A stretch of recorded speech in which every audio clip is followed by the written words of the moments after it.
দক্ষিণ দিনাজপুর জেলা প্রশাসনের সহযোগিতায় বুধবার বালুরঘাট প্রশাসনিক ভবন সংলগ্ন বালুছায়া সভাকক্ষে একটি অনুষ্ঠানের মধ্য দিয়ে 34টি উপস্বাস্থ্য কেন্দ্রের উদ্বোধন করা হয়। উদ্বোধন করেন ক্রেতা সুরক্ষা দপ্তরের মন্ত্রী বিপ্লব মিত্র।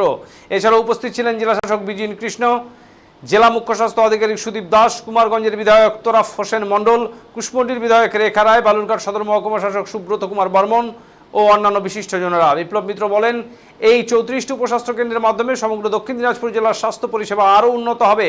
মোট 5টি ব্লকে এই উপস্বাস্থ্য কেন্দ্রগুলি বুধবার আনুষ্ঠানিকভাবে তার কাজ শুরু করল। জেলা স্বাস্থ্য দপ্তরের এই উদ্যোগ যথেষ্ট প্রশংসার দাবি রাখে। এমএলএ কুমারগঞ্জ, এমএলএ কুশমন্ডি, খুব শুভ দিন। সর্বমোট 34টা সাব সেন্টার বা উপস্বাস্থ্য কেন্দ্র স্বাস্থ্য দপ্তরের পক্ষ থেকে আজকে আনুষ্ঠানিকভাবে ফাংশনিং শুরু হলো। এটা আমাদের আজ পর্যন্ত কোনোদিন এতগুলো সাব সেন্টার বা আমাদের স্বাস্থ্য দপ্তরের উপস্বাস্থ্য কেন্দ্র আমার নিজের অভিজ্ঞতাতে আমি কখনো দেখিনি যে এতগুলো উপস্বাস্থ্য কেন্দ্র কোথাও গ্রামের ভিতরে সেটা ফাংশন করতে আরম্ভ এরকম একসঙ্গে এটা হয় না। হয়তো 3টা-4টা এরকম হতে পারে, কিন্তু এতটা হয়। এটা একটা বিরাট ব্যাপার, বিরাট অ্যাচিভমেন্ট, এবং এক্ষেত্রে full credit goes in favour of CMOH and district magistrate. এই দুজনের মূলত একই সঙ্গে এতগুলো কাজ করা, এবং এতে দেখা যাচ্ছে গঙ্গারামপুর এখানটায় ব্লক একটা আছে, একটা হিলি আছে, কুসুমন্ডি আছে, তপন আছে, হরিরামপুর আছে। এই মোট 5টা ব্লকে 34টা এই উপস্বাস্থ্য কেন্দ্র ফাংশনিং শুরু করলো আসছে। এবং এই উপস্বাস্থ্য কেন্দ্রগুলো মূলত প্রত্যন্ত গ্রাম অঞ্চলে হচ্ছে। এর ফলে গ্রাম অঞ্চলে বিশেষ করে আমরা দেখেছি তপনের যেগুলো সীমান্তবর্তী এলাকা সেখানে সমস্যা থাকে, বিশেষ করে প্রসূতি মায়েদের নিয়ে আসা যাতায়াতের ক্ষেত্রে একটা সমস্যা থাকে। তো এই উপস্বাস্থ্য কেন্দ্রগুলো কীভাবে হেল্প করবে তাদের? এগুলো বিশেষ করে প্রেগন্যান্ট মাদার,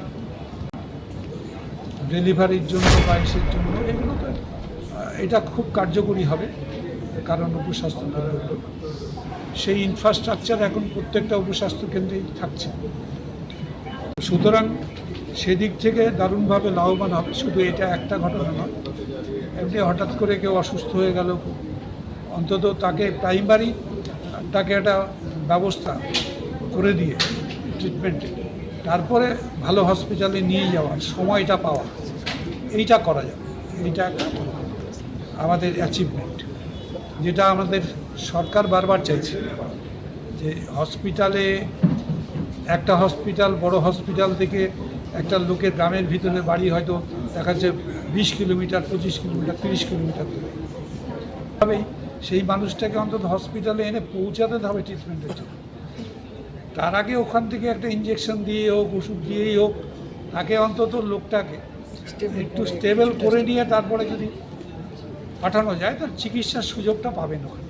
দাদা, আপনার বক্তব্য দেওয়ার সময় বললেন যে জেলার মেডিকেল কলেজ থেকে মুখ্যমন্ত্রীর সঙ্গে আপনার কথা হয়েছে, বিষয়টা কি কোন পর্যায়ে রয়েছে? আপনার সঙ্গে মুখ্যমন্ত্রী যে কথা হলো কোন পর্যায়ে কথাবার্তা? দেখো, মেডিকেল কলেজ আমাদের প্রত্যেকটা জেলাতেই প্রায় তোমার হয়ে এসছে। আমাদের 2টো বোধহয় জেলা বাকি আছে, তার মধ্যে আমাদের দক্ষিণ দিনাজপুর একটা আছে, আর আমাদের আরেকটা বোধহয় সম্ভবত আলিপুরদুয়ার বা কোথাও একটা আছে।